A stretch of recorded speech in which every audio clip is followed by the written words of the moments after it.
Hello, I'm Susan Rushton, and this is Lifelong English Major. And before I go any further, I need to explain what that means. I'm an English major, I'm a lifelong English major, and if you've seen me before, I used to have people talk about books or things regarding books maybe once a year. Mm-hmm. And then I thought, finally, after 21 or 22 years, I thought, this is stupid. I'm going to have people talk about books, etc. every month. That's what's going to happen. So that's why I'm talking about this. And I want to tell you about a book that I wrote. This is, and another thing, Reflections from My Small Town. Okay? I write a column at the for the Auburn Journal, and I've been doing it since 1989. And I have, so the first piece I did was something called Listen for the Song of the Lark. I'm not going to read that to you, but I'm going to tell you about it, a little bit about it afterward. Over lunch a while ago, Gloria Beverage, my guest at the moment, my friend and former co-worker in the Journal newsroom, challenged me to publish a collection of my columns. She said she had a particular fondness for one of my earliest ones, the one about the painting of that peasant girl who lets the song of the lark interrupt her work in the field. I didn't plan it this way, but I'm happy to offer it first in this book. And that's at the end of that piece. And in the dedication, one of the people I dedicate it to is Gloria. It's all her fault. It's all her fault. And then I said, tag girl, you're it.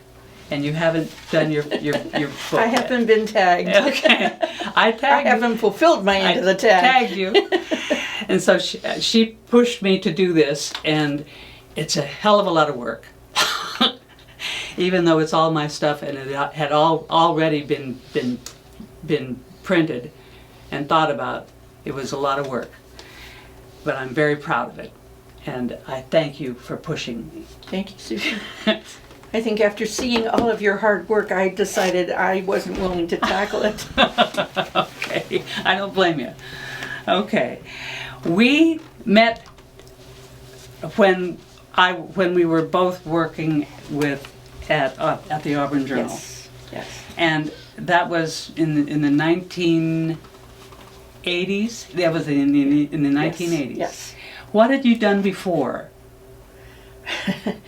I started with the Auburn Journal in 1979. Did you really? Okay. But I had been working as an editor for newspapers down in Los Angeles. I had just finished my journalism degree. We had been burglarized, we had been robbed. We decided enough was enough with LA. We needed to get out. Yeah. Yeah. My husband decided he had come up to this area to interview for a job at Chico State, Chico University, and fell in love with it. Decided we needed to come up here. So we came up here on vacation. We were camping. It was my husband and Carrie, who you know, who was two and a half at the time. So I brought my portfolio with me, thinking, why not? Why not? Yeah. You know, we were going to look for this area anyway. And Tom leaped at you. No, I knew Tom from L.A. Ah! Tom had already been up here and applied for a job with the Journal. And who is Tom? Tom Homer. Tom Homer. Former editor. Yeah, long time journalist. Yeah. Anyway, while we were up here, I stopped in Auburn. I was picking up newspapers on the way. We were following Highway 49 up. This is what people do who work with newspapers. If they work with newspapers, whenever they're someplace else, they pick up other newspapers. Yeah. Well, and my ulterior motive was looking for jobs too. Yes. Considering. So I picked up the Auburn Journal, and they had an ad in the paper for the community life editor, which was the society page. Mm-hmm. Women. The women's page. Yeah. They were just getting ready to go 3 days a week. They were weekly at that point. They were expanding to 3 days a week, so they were adding a section. So we were camping. I went to the restroom on the campgrounds and took a bath in the sink. Yeah. Put on my cleanest camping clothes, and then drove into the Auburn Journal and applied for the job. And unfortunately, I hit it on a day when they had just finished publication, so they had time to talk. Yes. What do you know? Yeah. What do you need? So, I applied for the job, and they called 3 weeks later and offered me the job. So Wow. I came back up, and Tom and Jan, his wife Jan, and I, and my husband were very close friends. And I mentioned it to Tom that they were still looking for a sports editor. So he called them, and they hired him immediately. So we drove up together. Wow. Supposedly didn't know each other, pretended we were, acquaintances. And so, came up here and took on the job. The fun part of that was I lived in a boarding house on Roby Point for the first 2 months. Okay. Because my family stayed in LA to close up the house and get everything settled up. So yeah, I came up in 1979. It just, the town just embraced me. It was absolutely wonderful. I got adopted by lots of people. Yes. Which was That sounds wonderful. Familiar. Yes, yeah, It really does. It really does. So being, a city girl moving out to the country and having all these people welcome me and embrace me and, it was just fun. Yeah. Just fun. So Yes. had some unique experiences. They laughed at the city girl when there was one day there a steer got loose and was running down Interstate 80, and I was in the newsroom, and Helen Bale, who was editor at the time, looked at me and said, "Well, what are you doing here? Go," so I'm chasing after her, trying to get pictures of this cow running down Interstate 80. Picture of a tail. Yeah. Well, I think what was most fun was watching the faces of the people as the cow ran by them, because the cow was going The wrong way. the wrong way. Yeah. They were just driving. It's like the second look. So yeah. Okay. Yeah. So tell me why you wanted to be working for a newspaper. It just happened. I think it just happened. It was not something I consciously did in college. I was late to college. I didn't go to college straight out of high school. And so when my husband finished his degree work and we were settled in our home, he said, "Okay, it's your turn to go to school." So I started taking classes, and I found the classes that I was most successful in were the ones that I was getting the best grades in. Okay. It just... I think for me the reality was I instinctively saw the story. My favorite story that I always told new reporters that came to work for me was look for the lady in the roller skates. And I was in a class at LA Valley College in the San Fernando Valley, and it was, spread way, way, way, way across. And this young lady would come into class. You could hear her coming before she got there. She was wearing roller skates. So I asked her, it was a journalism class, and I asked her one day, why the roller skates? And that was her solution to the fact that she was in a class that was on the complete opposite end of the campus and had, 5 minutes or however much time between classes to get to the classroom where we were. So I wrote up a story for the school paper, for the college paper. We took pictures of whatever, and when it came out, the professor held the paper up in front of the class and said, "I wondered when one of you was going to see the story in front of you." So for me, that was the aha moment. It's like, okay, I did that. right, It was simple. It was simple, but it was unique, you Yeah, know, and yeah. that's what I told all of my reporters. Look for the lady in the roller skates. That's the unusual story. That's the fun story that people are going to look for. You're always going to do city council, planning commission, you know, the bread and butter Yes. of journalism.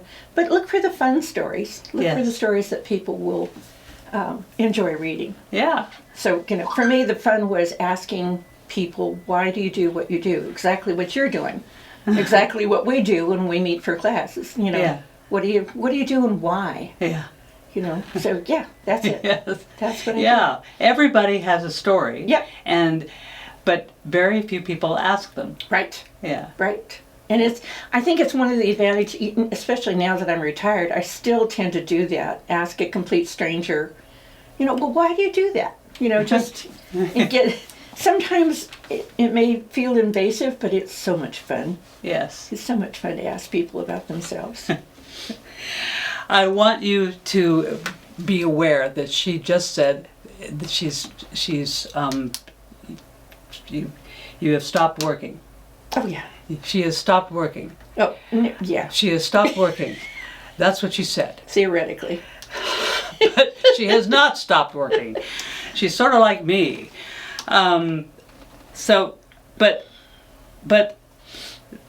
But we'll talk about that a little later. But so you were at Auburn, at the Auburn Journal, Right. and then you went to Colfax, Yes. didn't you? Yeah. Yes. I'm trying to remember that I was in Colfax, I was in Rockland, I was in El Dorado Hills, I was in Folsom. I worked for almost all of the papers that Gold Country Media at the time was Gold Did you Country have Media. a favorite? I think it would be between Colfax and Placer Herald, Okay. because both communities really embraced me, and I really got to know people and continue to have contact with many of the people I met in those communities. Good. Yeah. Yeah. And so it's a community. Yes. Being on a paper Yeah. makes you conscious, really conscious of being with a community. Yes, absolutely. Oh, yeah. Absolutely. Yeah, and you find friends. You make connections with people that you just want to stay in touch with. I mean, that's how you and I connected. Mm-hmm. It was through the newspaper. I fell in love with your columns. Oh, good. I was terrified of you. I really was. Oh gosh, my God. I was scared of everybody Oh, because I was not at all involved with the newspaper, with newspapers, and it took me a long time. no.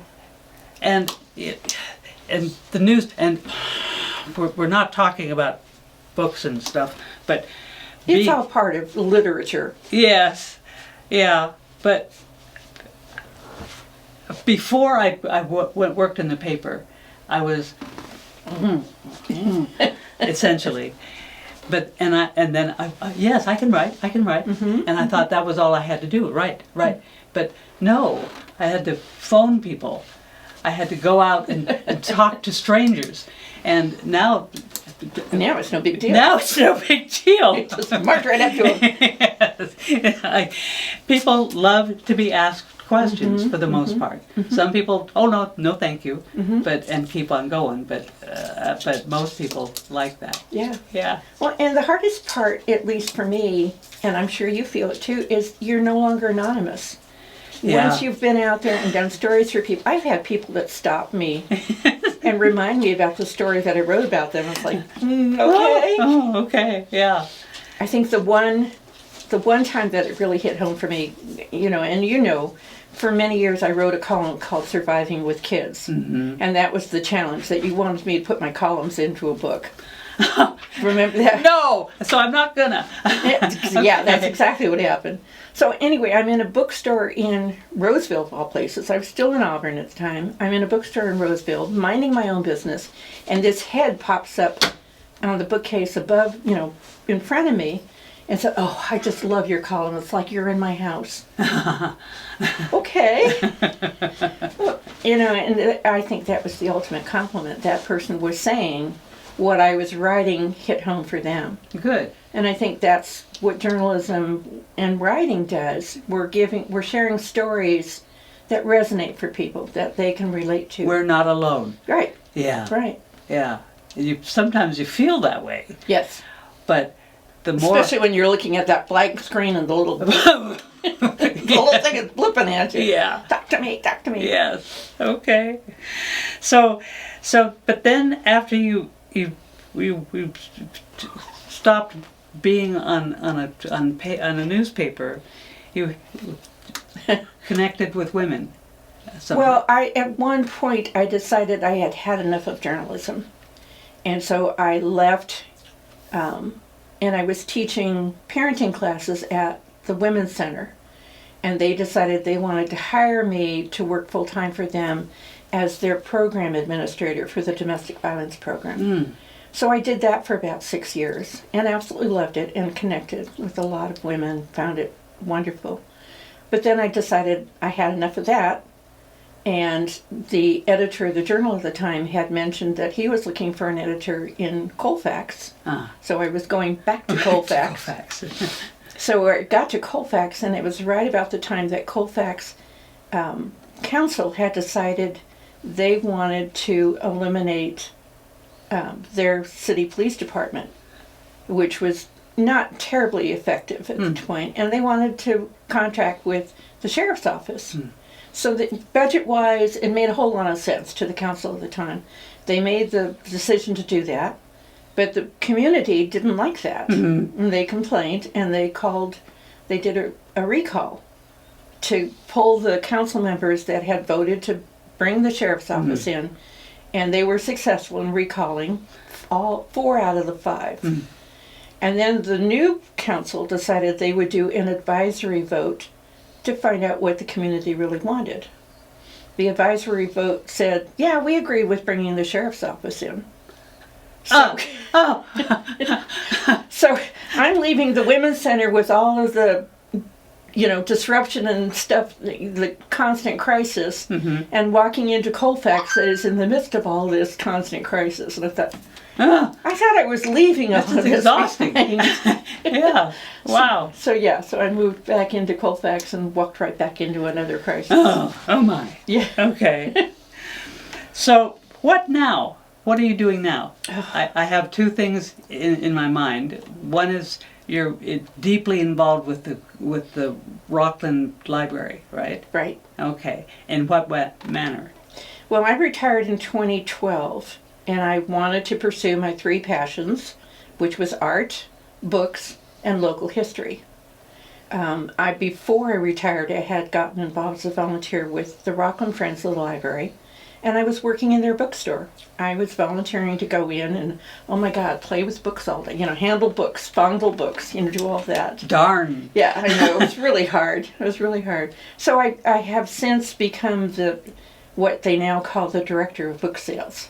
I oversee what I call the dream team of volunteers, and we go in, one member of the team goes into the bookstore once a day, and like a retail outlet, we straighten it, we put books back where they want to be, and we restock. Okay. So we're constantly making sure that there are books that are appealing to people in the bookstore. Okay. And the bookstore in the Rockland, at the Rockland Library, is in the Rockland Library? Right inside the door. And so it's always open? Yep. Okay. Yep. And always willing to take your money. Sure. Sure. It's an honor system, so you go in and you find the books you want, you drop your money in the slot, and you go home. Yeah. And so I was telling my husband what you were doing, and I said you should think of.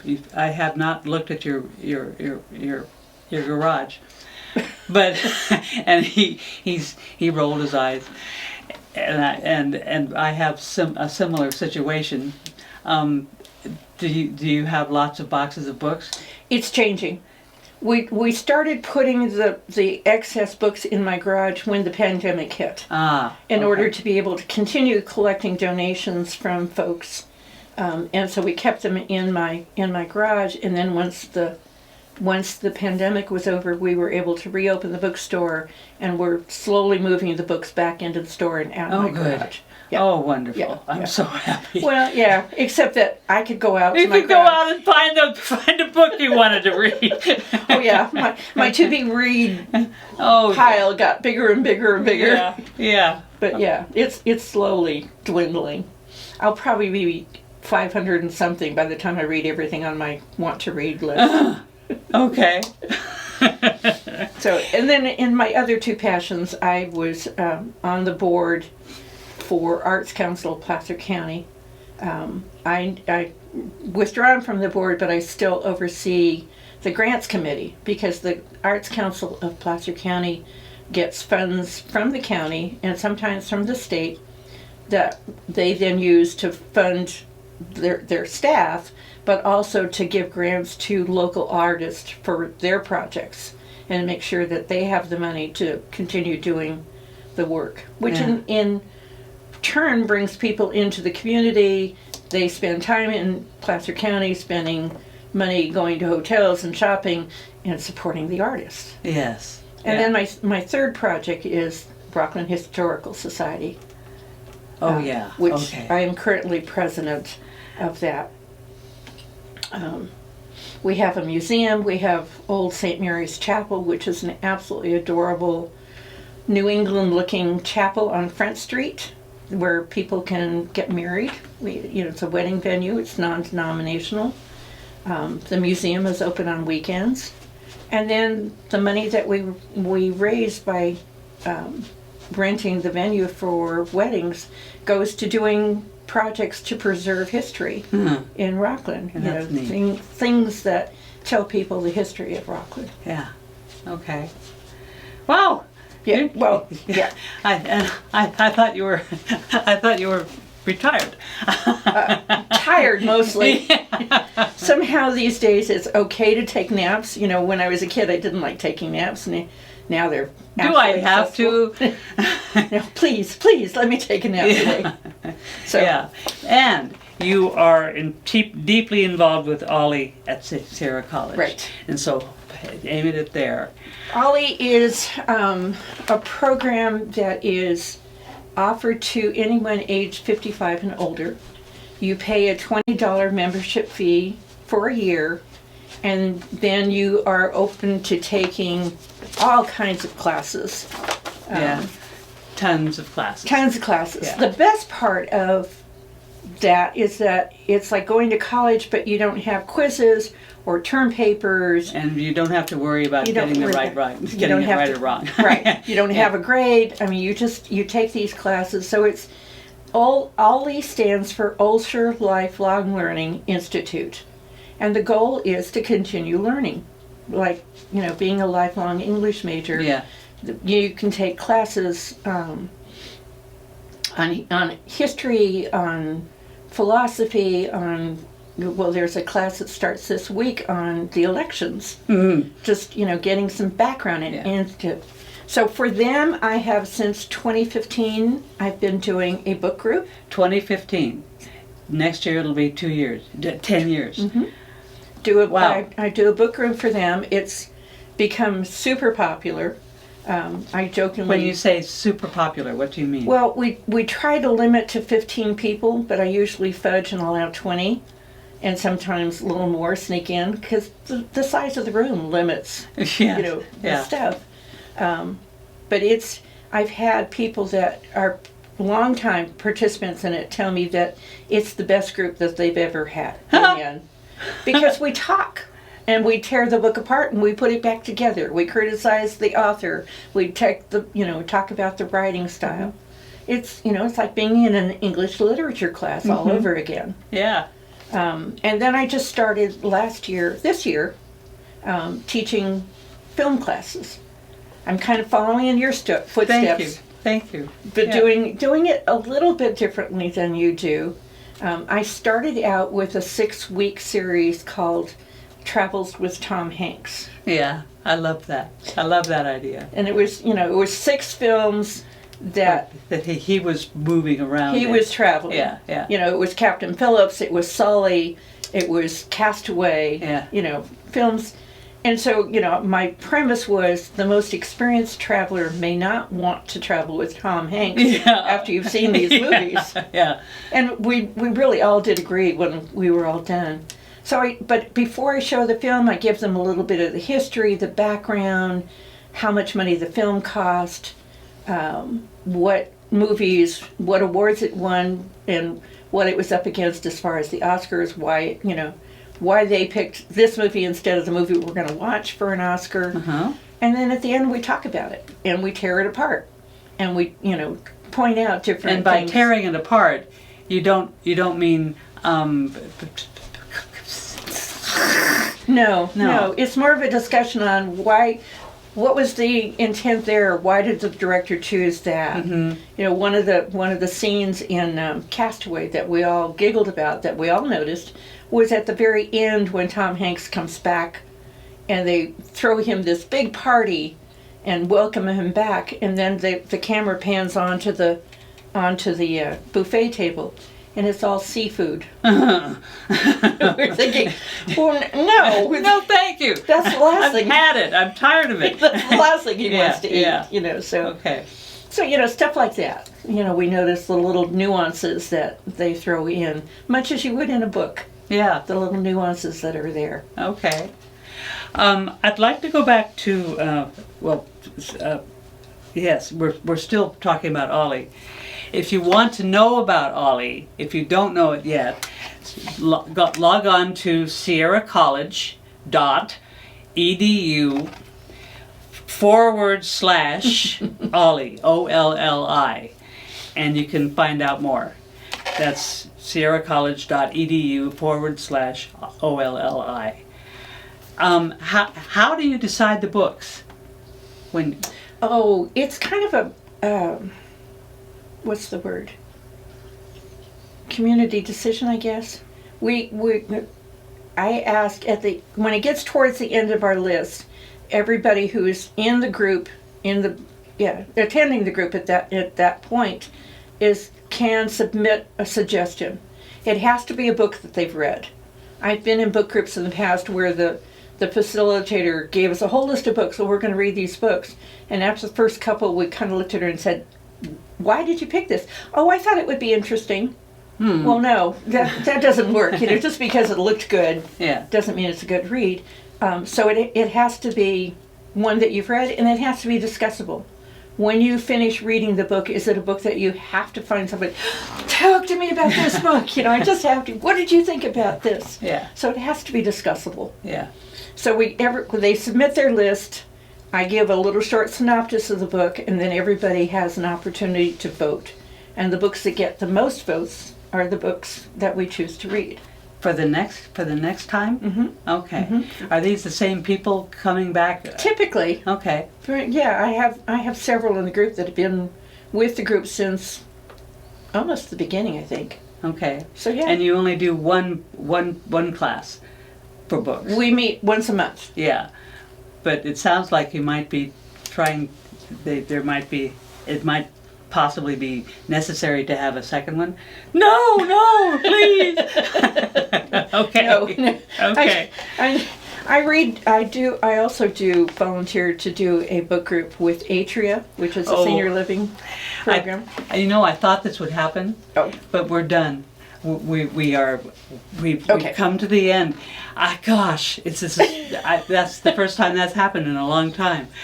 Gloria, thank you for joining me. I love talking. You know. Good. I know you do. And I love listening. And I'm thrilled that you do all this stuff. Thank you. I think it's wonderful.